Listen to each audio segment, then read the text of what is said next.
श्री दत्तगुरूंच्या 24 गुरूंपैकी 8वे गुरु कबूतर.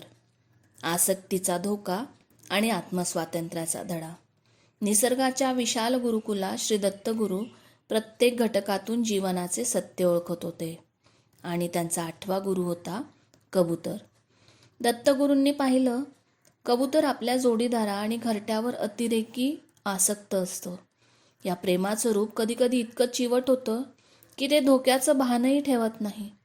कधी शिकारी जवळ असला, कधी संकट सरळ डोळ्यासमोर उभं असलं, तरीही कबूतर त्या आसक्तीमुळे स्वतःला बांधून घेतं.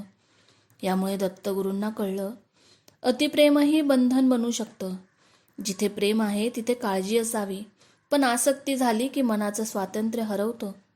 दत्तगुरू म्हणाले, जीवनात नाती जपावीत, प्रेम जपावं, पण स्वतःचं अस्तित्व, विचार आणि स्वातंत्र्य कोणत्याही गोष्टीला गहाण ठेवू नये. आसक्ती जेव्हा वाढते तेव्हा निर्णय कमकुवत होतात आणि बुद्धी अस्पष्ट होते. कबुतराने हे शिकवलं, कधीही इतकं गुंतू नका की स्वतःला हरवून बसाल.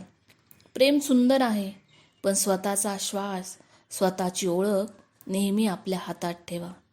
कबूतर शिकवतो, अति आसक्तीपासून सावध राहा. प्रेमात राहा, पण स्वतःचं स्वातंत्र्य विसरू नका. यातूनच मनाचा खरा समतोल निर्माण होतो.